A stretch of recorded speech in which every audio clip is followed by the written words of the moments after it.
finished drawing the frames and the center line, which is the keel and the stern post and stem, and we're now ready to start to fabricate the center line. Will be the next step, and we'll get some wood out and lay the parts out and start working on that. I made a visit to local Home Depot, and I bought this piece of poplar. And poplar I like because it doesn't have a heavily defined grain. So sometimes the grain on things like oak and whatnot get large and they look funny in the small scale. They get too large for the scale. So this grain tends to disappear. So it's good for planking, and we'll make our frames out of it. And the first thing we're going to want to do is cut it into lengths that are a little easier to work on. And I'm going to want lengths that are long enough where I can do something the whole length of the boat and more. So we'll get several pieces out of that and long enough lengths to work on that. So then once we get that done, I'll set up my miniature saw. I have my large 10-inch table saw here, and we'll probably use that to cut this board into pieces. But then after that, I'm going to be coming over here to get my miniature table saw out, and we'll start doing some work with that. I think I'm going to do the center line in cherry wood, so we won't be using the basswood right away. First thing we'll probably be looking at is the cherry wood. So in this room over here, I got a bunch of firewood I put down that I haven't stacked up over here yet. But in next to it I have scraps that I've collected over the years on different things. A piece of mahogany sitting here. You got some cherry wood. You got a piece of oak. We got some maple. A whole bunch of stuff that we can pick things out of. So that'll be the next step, is to pick out the wood we're going to want and set it up and start putting the patterns on the wood. Before I set up this miniature table saw, I'm going to take a minute and cut this long piece of poplar into more manageable lengths.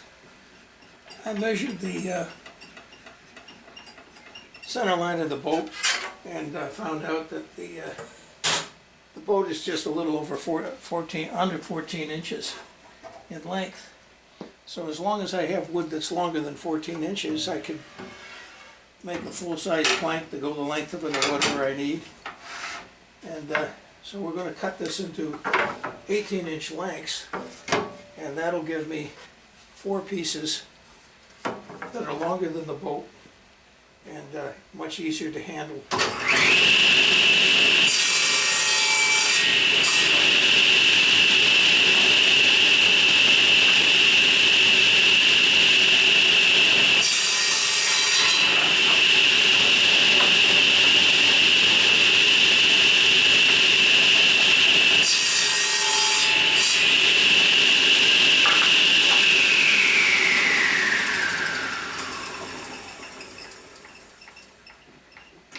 And the next thing we're going to do is set up the small table saw so that we can start cutting some of the cherry wood down to size where we can make the center line.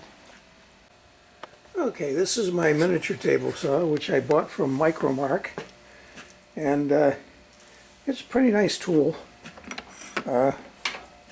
once I learned to use it. It has a variable speed motor on it so that you can slow it down if you want to cut different materials that don't want to go as fast and different blades. I'm using a fine tooth carbide blade that doesn't come with the saw, but you can buy it from Micromark. They supply you with a bunch of these plastic inserts so that you can bring the blade down, put a plastic insert in, and then turn the saw on and bring the blade up through the plastic insert. And when you do that, it leaves you with no distance between the blade and the the surface that the blade comes through. And the beauty of that is small pieces of wood don't tend to get caught and sucked down in under the table.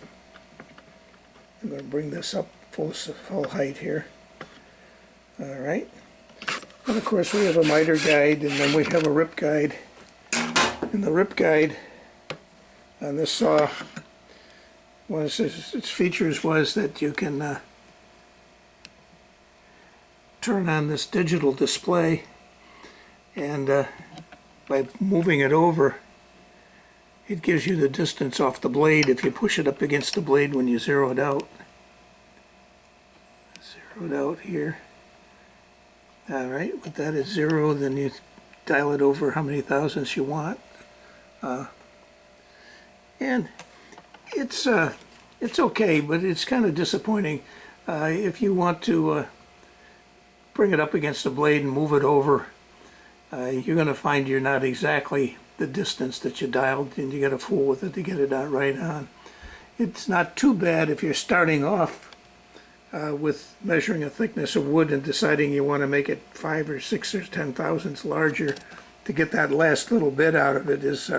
It's not too bad for that, but to start at the blade and move over, it's not dead on accurate anyhow. But it's a nice little saw. It has an overload here, so if you get pushing too hard and cutting some material, it'll pop the breaker on it and try to save the motor. I had some issues with it in the beginning, and this is a motor that is what's driving the saw, and I went through a couple of them. I sent them back to Micromark, and they replaced it, and finally they sent me a replacement motor on the last one. So when I got done replacing it, I pulled this one apart, and I found out where it was failing. It was overheating the leads on the brushes of the motor. And when you overheat the leads, the solder connection would let go on the brush leads. And that would stop it, of course. So what I did is on the motor that's in here now, I unsoldered the leads, and the little metal tabs that the leads solder to have a hole in them. And I pushed the wires through the hole and mechanically wrap them to the post. Whereas before they were just touching up against the post and soldered to it. So now if the solder melts, the leads are mechanically held to the post, and I haven't had a motor failure since I did that. I'm not sure Micromark is still selling the same version of it, but they have a similar saw if it's not the same one. And it does not have the digital readout on it. So anyhow, let me set this up, and we're going to cut the keel. Okay, I've looked at the centerline drawing, and most of the pieces in the centerline drawing can be cut from 1/2-inch wide stock. So I'm going to set the blade so we get a 1/2-inch rip. You got a nice piece of cherry wood here.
see it or not, but the surface on this comes out beautifully with no saw marks. It really doesn't even need to be sanded as it comes out of the saw.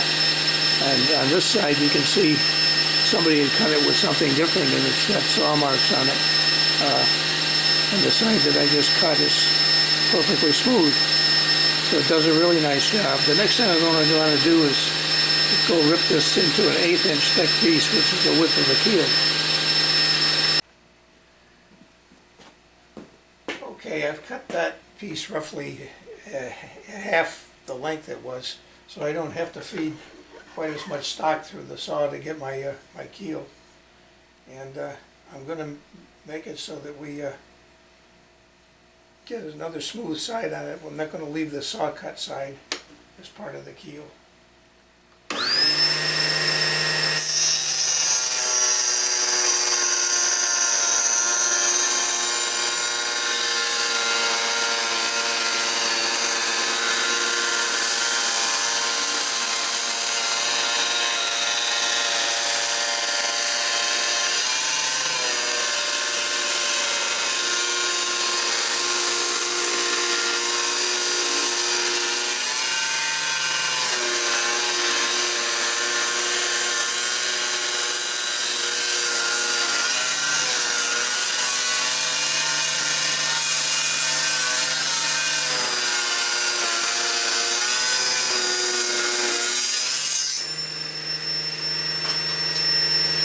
Now I have a piece that's smooth on both sides and it's 1/8 inch thick for the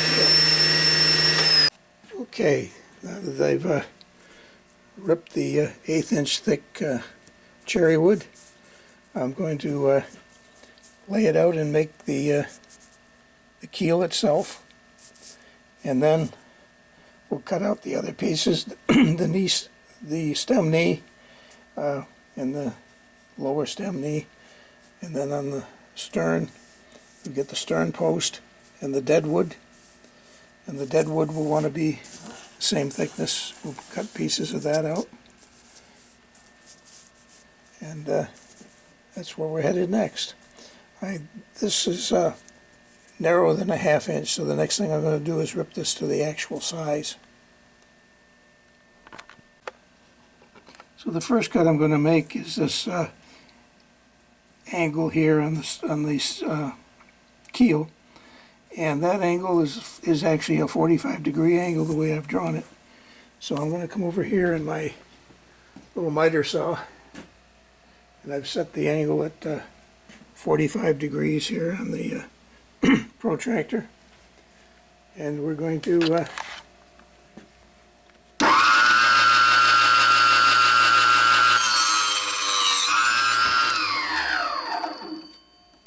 cut the 45. Okay, we've got our 45 degree on the end of the keel, and we've lifted a little over length here so that we can cut it to the right place for the stern post. But the keel actually tapers from stem to stern. It's not parallel, so I'm going to have to put a taper on the bottom of the keel. That'll be the next thing to do. So I've marked the taper on the bottom of the keel, and now I'm going to go over and do that on the belt sander. This is a combination spindle sander and reciprocating belt sander, and I find it's pretty handy for doing things like trying to taper a piece. So we're going to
we've got tapered keel,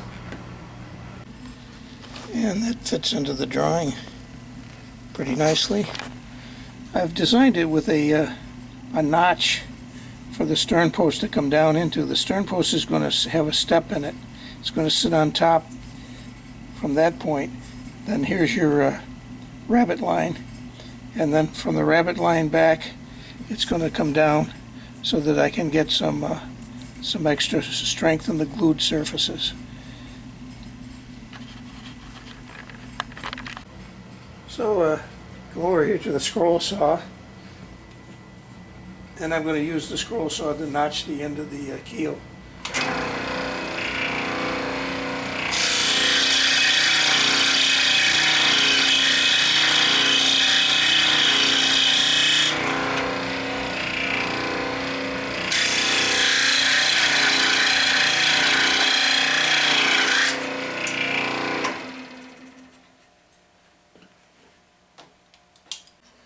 Okay, so I've got it notched where the stern post is going to come in. So the only thing that's left is I want to put a little radius on the bottom of the keel. So I'm just going to take it over to the little disc sander and take the corner off. So this is a little combination disc belt sander that I use a lot in modeling. It's just real handy.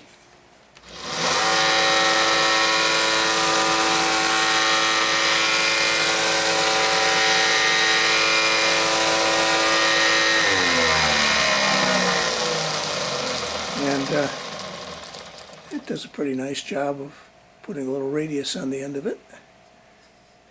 I keep a supply of these fingernail file sandpaper pieces, and they're nice for cleaning up the edges of cuts like that.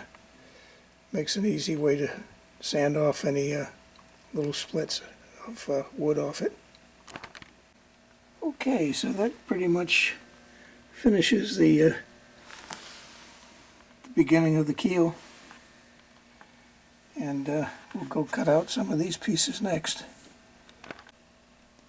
Okay, I've taken a second look at the stem on this, and with the piece of the stem coming out under the bowsprit here, if I just go straight up with it, this grain on here is going to be very tender and want to break off. So I want the grain of the wood to run the length under here. So I'm going to make a cut here and bring the stem up there and then join it here. And then we'll cut the bottom piece across here where it's going to have the knee, inside and outside knees on it.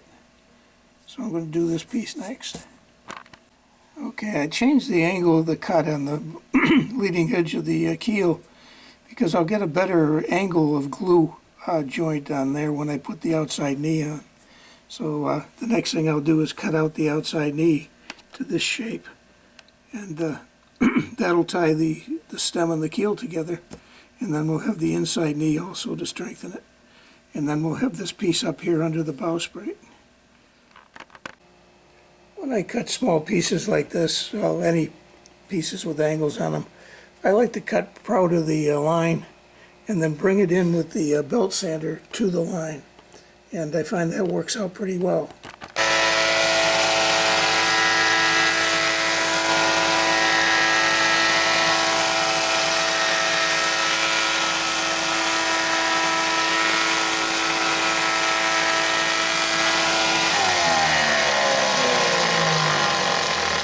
And that gives us a pretty nice accurate piece. Okay, so that should glue up pretty nicely, and I just have to put a radius on the stem, and then we can cut the other two pieces. It looks like the stem is about a 1-inch radius,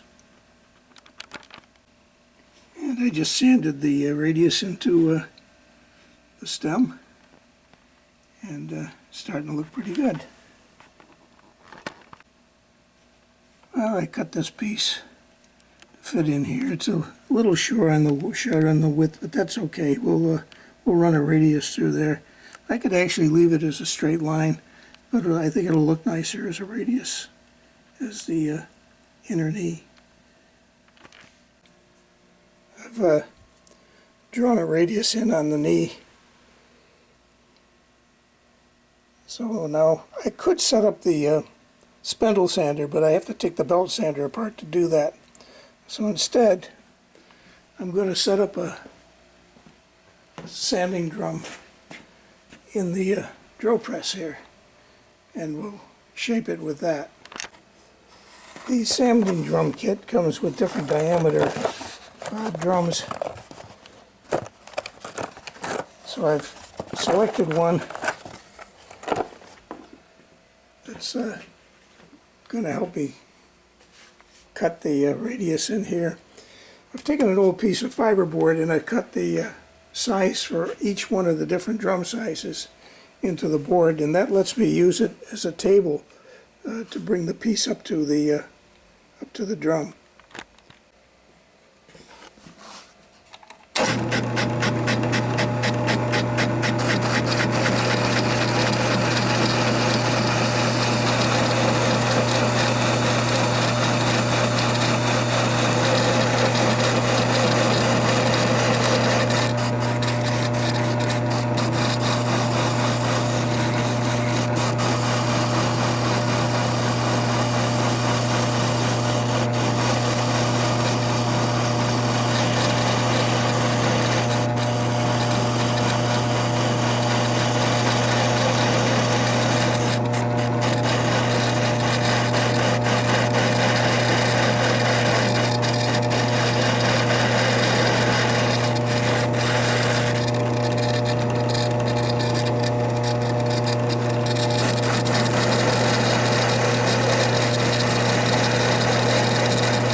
I'm just going to clean that up now using a piece of sandpaper that's been glued onto a piece of PVC pipe.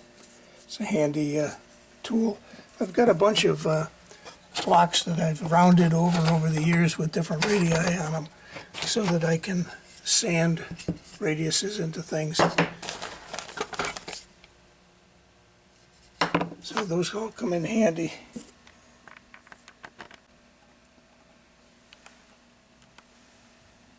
Beginning to make some progress.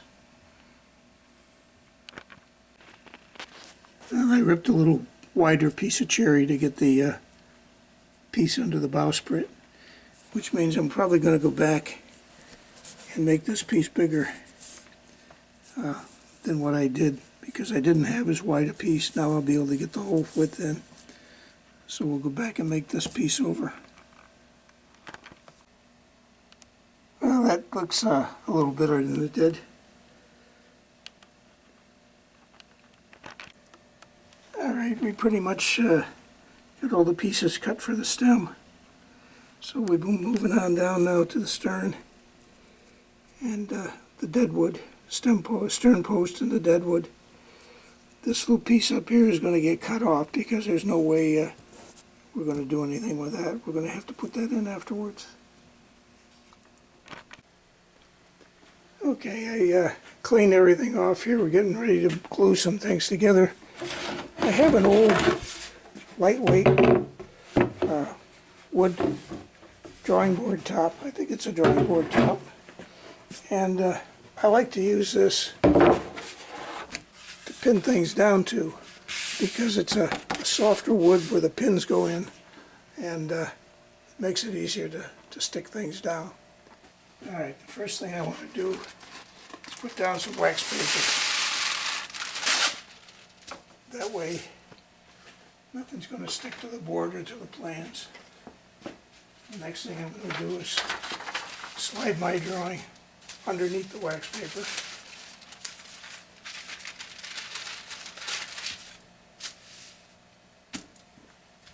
And I like to use these T-pins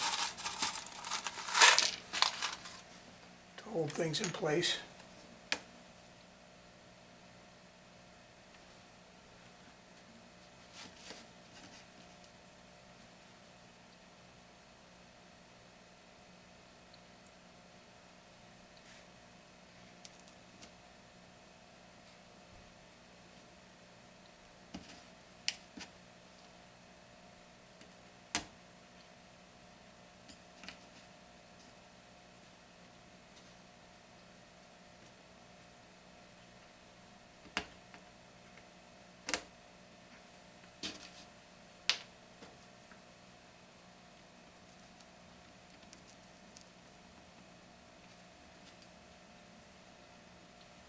Okay, so now we got the keel in place. We can start putting the other pieces in. Okay, that fit up looks a little better.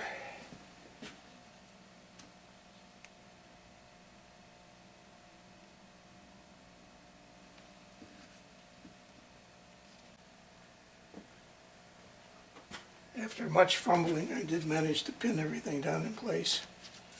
I think I realized what's going on. This isn't the board that I thought it was. I have a different board. This one, the pins are actually going through the outer surface of it and going too deep into the board. The other one I've got won't allow the pins to go that deep. So when I let this glue up, I'm going to change this board out. This completes the glue up of the basic spine of the center line. It still has to have the rabbet glued on, which I'm doing a little differently this time. And across the bottom there's going to be a worm shoe. You'll see that when we come to cut that in.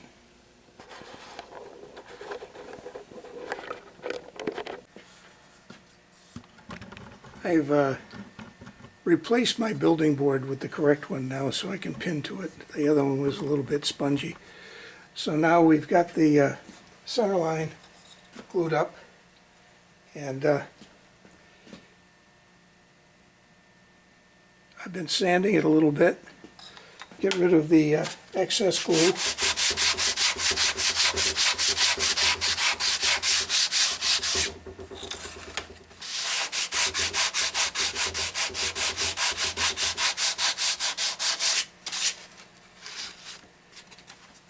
So it's looking pretty good, and next thing we're going to do is I'm going to rip some thin strips of cherry to glue on both sides of this to represent the rabbet. Again, this is the first time I'm using this approach, so we'll see how that goes. Okay, I've ripped some pieces down just a little under 1/16 of an inch thick, and I'm going to use those to simulate the rabbet. I pinned the center line to the board, and I'm going to draw the lines where the rabbet lines would be.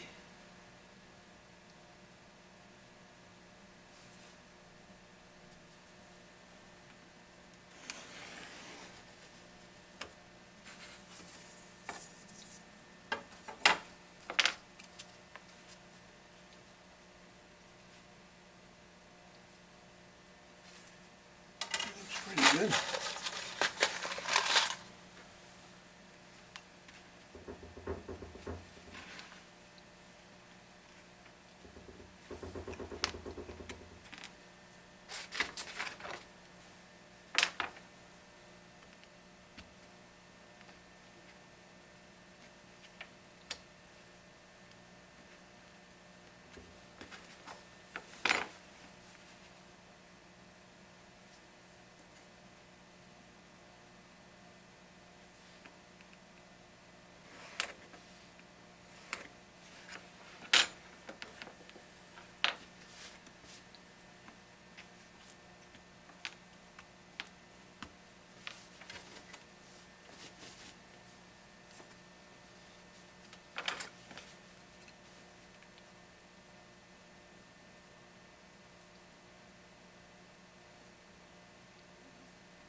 This is my bucket of clothespins that I use for clamps.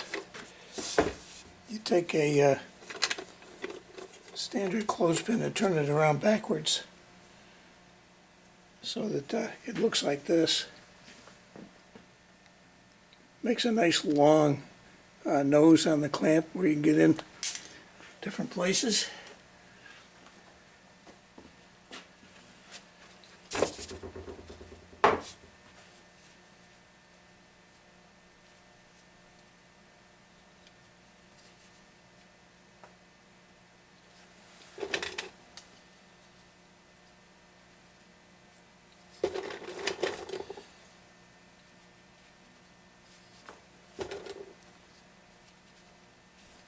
The other thing is you can customize them to get into places you can't get into otherwise.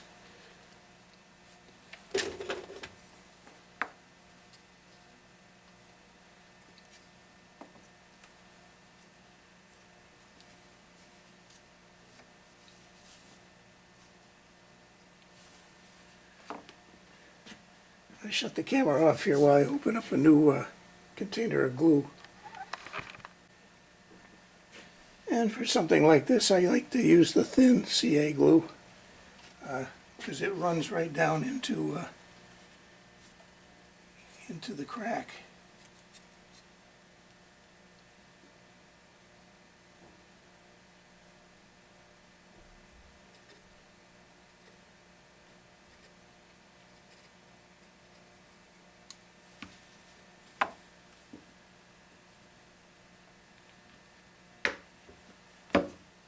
So we'll let that set up and we'll glue some of the other pieces in.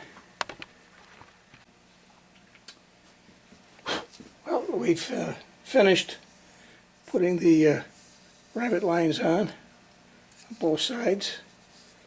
The rabbet line is where the planking meets the keel. It defines the shape of where the planking hits the keel. And it makes it a little thicker than I like, so I'm going to taper the keel down a little bit from the rabbet line just to make this appear thinner throughout, but came out pretty good.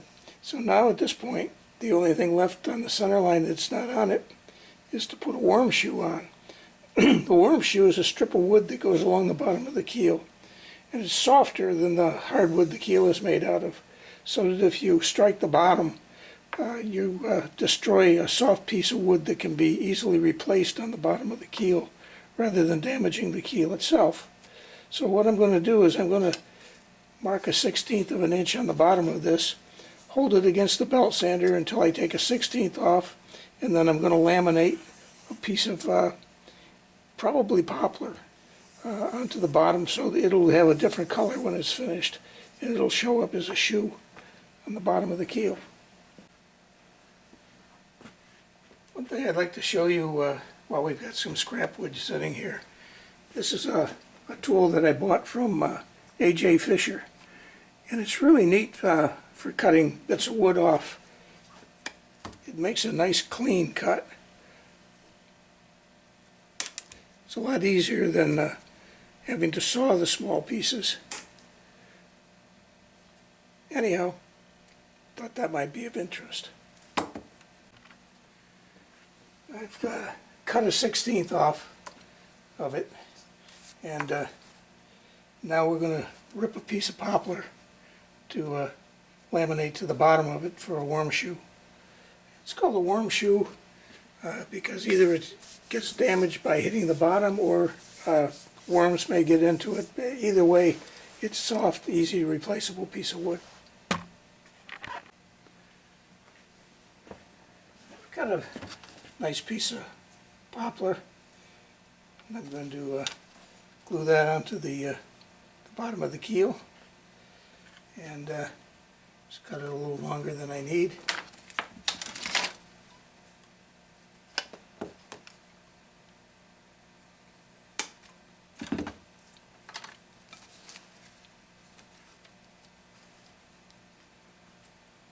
So we'll put some glue on that, set it up, let it dry for a minute, and then we'll be able to sand everything flush.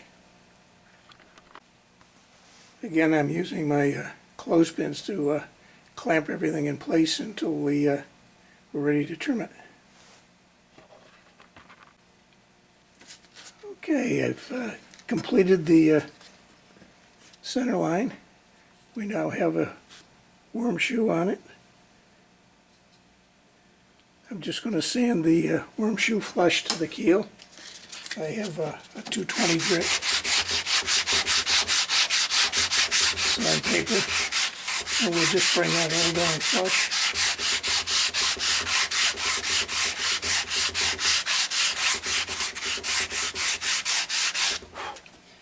Once I get that all flush, I'm going to use the sandpaper, maybe a little coarser sandpaper, and start to taper this down to make the appearance of the keel a little slimmer than it is. I'm going to use a little block plane I have to try and bring this in just a little bit.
then we'll sand it from there, get it down to where I want it.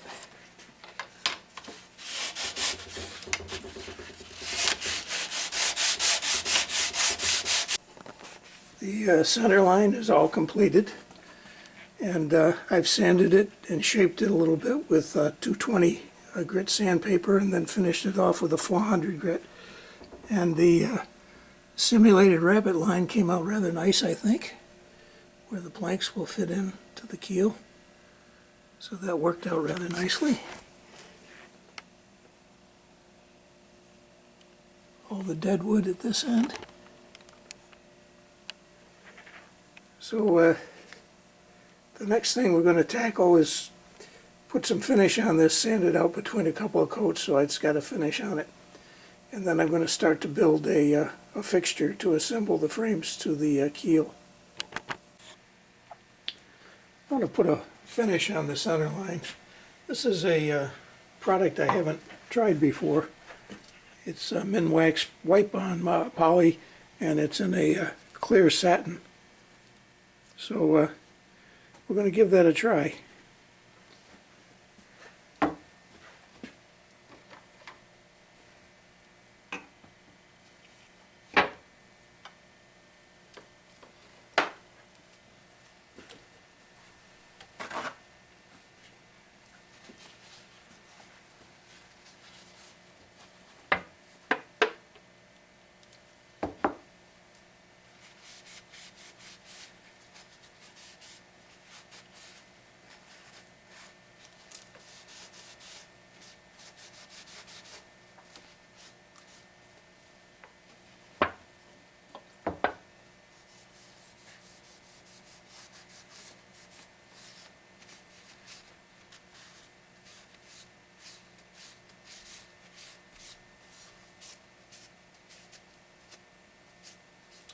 It says on the can that you can achieve a hand-rubbed finish with this material, so it's kind of what I'm interested in, how that's going to look.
In case you're wondering what I'm setting this on, this is just regular wax paper.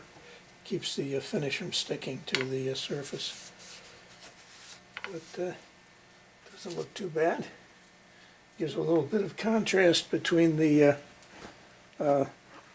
cherry wood and the poplar shoe. So you can see the difference between the shoe and the keel. Anyhow, see how that works.